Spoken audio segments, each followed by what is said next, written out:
جی، عیش کے جنون کی لاسٹ ایپیسوڈ ہو گئی۔ میں نے آپ لوگوں سے کہا تھا کہ میں اس کے اینڈنگ ویو دوں گی، تو ایک پورے ڈرامے کے اندر اصل میں ہوا کیا، اور پھر ہم نے دیکھا جو شہروز کی آخری میں کس طرح سے اس کی ڈیتھ ہوتی ہے، تو یہ کیوں ہوتا ہے ایسا، تو میں چاہ رہی تھی کہ اس کو ضرور ڈسکس کریں۔ ظاہر ہر چیز کے پیچھے ایک سائیکولوجیکل ریزنز ہوتے ہیں، تو وہی میں ڈسکس کرنا چاہ رہی تھی۔ دیکھیں، ہم نے دیکھا کہ جو عافیہ بیگم تھی، ان کی شروع میں اولاد نہیں ہوتی، تو اس لیے ایک بچہ اڈاپٹ یہ لوگ کر لیتے ہیں جو رحیم نواز ہوتا ہے، اور بعد میں پھر ہم دیکھتے ہیں کہ شہروز اس کی زندگی میں آ جاتا ہے۔ تو وہ جب اپنا بیٹا آ جاتا ہے تو وہ جو اڈاپٹیڈ چائلڈ ہوتا ہے وہ ظاہر اس کو پسند نہیں کرتی، اور ہم دیکھتے ہیں کہ جو رحیم نواز کی طبیعت ہے وہ اپنے باپ سے بہت زیادہ محبت کرتا ہے، بہت فرما بردار قسم کی اولاد ہوتی ہے۔ تو جو ہم نے اپنے گھر میں بھی ایکسپیریمنٹ کیا، جو صاحب والدین ہیں وہ سمجھتے ہیں اس بات کے، جو والدین ہیں صاحب اولاد ہیں وہ یہ جانتے ہیں کہ ہوتا یہ ہے کہ جو بچے آپ کے فرما بردار ہوتے ہیں، آپ کو پریشان نہیں کرتے، آپ کی بڑھ چڑھ کے آپ کے لیے آسانیاں پیدا کرتے ہیں، وہ اولاد آپ کے دل کے قریب ہوتے ہیں۔ اور ہم نے دیکھا رحیم نواز جو تھا وہ علی نواز کے لیے ایک ایسا ہی بیٹا تھا، اور جو دوسری طرف ہم دیکھتے ہیں شہروز جو ہوتا ہے وہ ایک لاابالی سا لڑکا ہوتا ہے، اور جذباتی سا ہوتا ہے، اور کسی کام میں مطلب ہم نہیں دیکھتے کہ وہ کوئی کام وغیرہ کرتا ہے بس، اور پیسے کی ریل پیل ہوتی ہے، اور جذباتی ہوتا ہے، کم عمر بھی ہوتا ہے، تو وہ جو ہر چیز اگر پاس ہو اور کوئی ذمہ داری بھی نہ ڈالی جائے تو پھر وہ ہر چیز کو بہت کیجول لیتے ہیں۔ تو ہم نے دیکھا شہروز بھی کچھ اسی طرح کا ہوتا ہے۔ پھر اس نے ہم نے آپ لوگوں کو یاد ہوگا جب ایمن کو پہلی دفعہ اس نے ہوٹل میں دیکھا تھا تو تب سے اس کے پیچھے پڑ گیا تھا۔ پھر اتفاق سے کچھ ہوا کہ جو ایمن ہے وہ اس کے گھر میں چلی جاتی ہے، اور رحیم نواز کی ماہین کے ساتھ انگیجمنٹ کی ہوتی ہے، وہاں پر پھر وہ لڑکی کی ڈیوٹی ہوتی ہے، ایمن وہاں آتی ہے۔ تو یہاں پہ میں ایک چیز بتاؤں کہ ایمن کی بہت بڑی غلطی ہے۔ ایمن کا کام نہیں بنتا، وہ کسی کے گھر گئی ہے، چاہے اسے واش روم بھی یوز کرنا ہو، تو کم از کم بندہ اپنے ساتھ کسی کولیگ کو رکھتا ہے، کسی دوست کو اپنے ساتھ رکھتا ہے۔ کسی اننون گھر میں تم گئی ہو، تمہارا وہ گھر نہیں ہے، تمہاری خالہ کا گھر نہیں ہے جو تم گھر میں گھومتی پھر رہی ہو، اور وہ کسی کے گھر میں، کسی کے بیڈ روم میں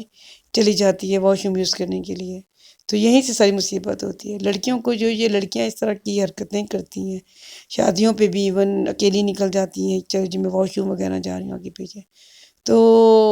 جب لڑکیاں تیار وغیرہ ہوتی ہیں تو پھر ظاہر ہے کچھ ادھر ادھر سے جو ان سے من چلے قسم کے لڑکے ہوتے ہیں وہ بھی پیچھے پڑ سکتے ہیں۔ تو یہ بہت بڑی غلطی ایمن کی تھی جس کی وجہ سے ایک کہانی یہاں تک آئی۔ پھر ظاہر ہے جب ایک غلطی اس سے ہوگی شہروز سے، تو ظاہر ہے اس سے وہ جس فیملی کا بھی تھا، اور اس نے اس چیز کو بڑا کیجول لیا، اس نے کہا کہ چلو میں اس کو اپنی اس غلطی کو چھپانے کی کوشش کرتا ہوں۔ ہونا تو یہ چاہیے تھا کہ وہ اس غلطی کو اعتراف کر لیتا، سوری کرتا، اور ہاسپٹل لے کے جاتا، سب کچھ ٹھیک ہو جاتا، لیکن ایسا نہیں ہوا۔ اس نے اس کو چھپانے کی کوشش کی، اور چھپانے کی کوشش میں جب ماں کو بات پہنچی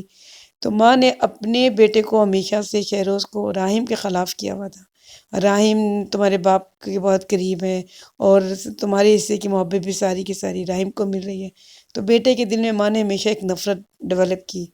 تو اس کے دل میں اس لیے اپنے بھائی کے لیے نفرت پیدا ہوتی رہی، اور یہی وجہ ہے کہ اس نے یہ اسے ذرا نہیں فیل ہوا کہ میں اپنے بھائی کے اوپر گولی چلا دوں گا، یا میں اپنے بھائی کو مار دوں گا، یا میں اس کی محبت کو مار دوں گا۔ ایمن سے ظاہر ہے وہ محبت کرتا تو اس کی شادی ہو گئی تھی، اس کی بیوی تھی، لیکن اس نے اس کے اوپر گولی چلانے کی کوشش کی۔ پھر ایمن کو ہم نے دیکھا کہ عافیہ بیگم کس طرح سے ہائی ڈوز ڈرگس وغیرہ دیتی رہیں، تو مطلب راستے سے ہٹانے کے لیے پوری کوشش کی۔ سیدھی سیدھی سی بات تھی، بیٹے نے غلطی کی، لیکن عافیہ بیگم نے یہ کہ اپنے ہسبینڈ کے سامنے میں نہ بری بن جاؤں، اور رحیم نواز جو بہت اچھا ہے وہ اور اچھا، تو شہروز تو پہلے ہی اپنی فادر کے سامنے گڈ ول میں نہیں ہے، تو ٹھیک ہے میں اس کے ساتھ اچھا نہ کروں، بلکہ میں ایکسیپٹ نہ کروں، بلکہ اسے چھپانے کی کوشش کروں، اپنے بیٹے کو بچانے کی کوشش کرتی رہی غلط طریقے سے۔ سارے راستے انہوں نے وہ اختیار کیے جو غلط چاہتے تھے۔ یہ بھی ہو سکتا تھا کہ وہ اس کو ٹھیک کر دیتی، اس کو سمجھا دیتی کہ بیٹا آپ کا میں نے علاج وغیرہ کروا دیا، آپ ٹھیک ہو گئی، آپ شہروز کو معاف کر دیں، یہ بھی ہو سکتا تھا، لیکن انہوں نے ایسا نہیں کیا۔ وہ ایک نیگیٹو اپروچ انہوں نے اختیار کیا، اور بیٹے کو بچانے کے لیے ہر غلط راستہ اختیار کیا۔ پھر ہم یہ بات جانتے ہیں جو چیز غلط طریقے سے کی جاتی ہے، چاہے وہ کوئی چیز چھپانے کی کوشش کی ہو، تو پھر اس کا انجام تو غلط ہوتا ہے۔ تو پھر یہی وجہ ہے کہ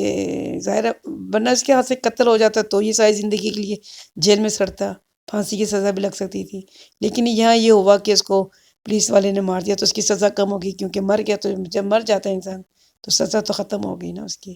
اور پھر ماں کی یہ سزا تھی کہ وہ اپنے بیٹے کو بچانا چاہتی تھی ڈے ون سے،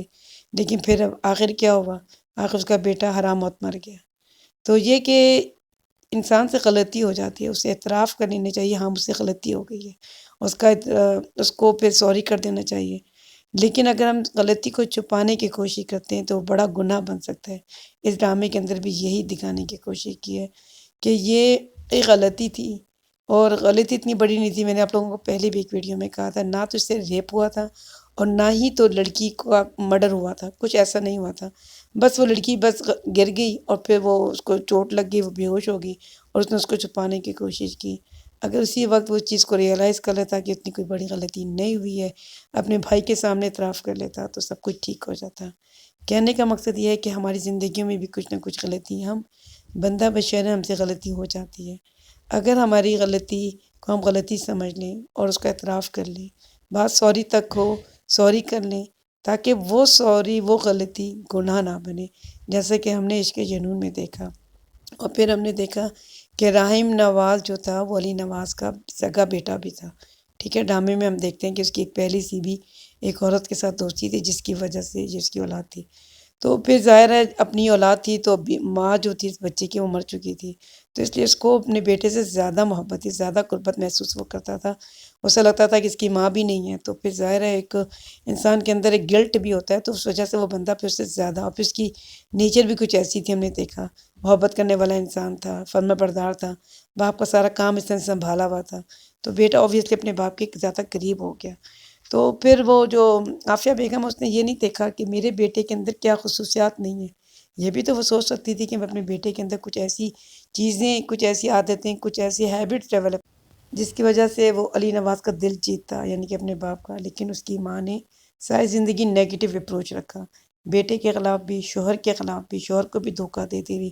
باپ میاں کے پیسے کو غلط استعمال کرتی رہی، غلط جگہ غلط لوگوں کو خریدنے میں لگایا رکھا، کبھی بندے کو خرید کے ایمن کے اوپر فائرنگ کروائی، کبھی اسے ڈرگس دیا، تو مطلب اس نے غلطیاں ہی غلطیاں کی۔ بہرحال ہم نے دیکھا کہ جو وہ تھا اس کا کزن تھا جمال، وہ محبت کرتا تھا، آخری وقت تک ہم نے دیکھا کہ اس نے محبت نبھائی، اس نے اس چیز کو اپریشیٹ کیا اور اس کو بچایا، اور جو غلط وہ کہہ رہے تھے کہ آپ بیان دیں تو اس نے نہیں دیا، کم از کم ہم نے دیکھا۔ اور وہ اچھا انسان تھا، وہ ایمن سے سچی محبت کرتا تھا، ہم نے دیکھا۔ اور اس نے جو تھا رحیم نواز، اس کو بھی تھینک یو کیا، اور اسے کہا بھی کہ مجھے یقین ہے کہ آپ اس کو خوش رکھیں گے کیونکہ آپ ایک اچھے انسان ہیں۔ بہرحال یہ اکیلی عورت اس لیے رہے گی کہ اس کی نیت ہی غلط تھی شروع دن سے، اور جب غلط نیت ہوتی ہے تو انسان کے ساتھ بھی غلط ہی چیزیں ہوتی ہیں۔ اور رحیم نواز اچھا انسان تھا، ایمن بھی اچھی تھی، اور ان کے ساتھ اچھا ہوا، اللہ نے ان کو صاحب اولاد بھی کیا، ہم نے دیکھا ان کے چھوٹا سا بیٹا بھی تھا۔ اور بہرحال یہ تھا میرے اینڈنگ ویو، مجھے بتائیے گا آپ کو کیسی لگی۔ Thank you.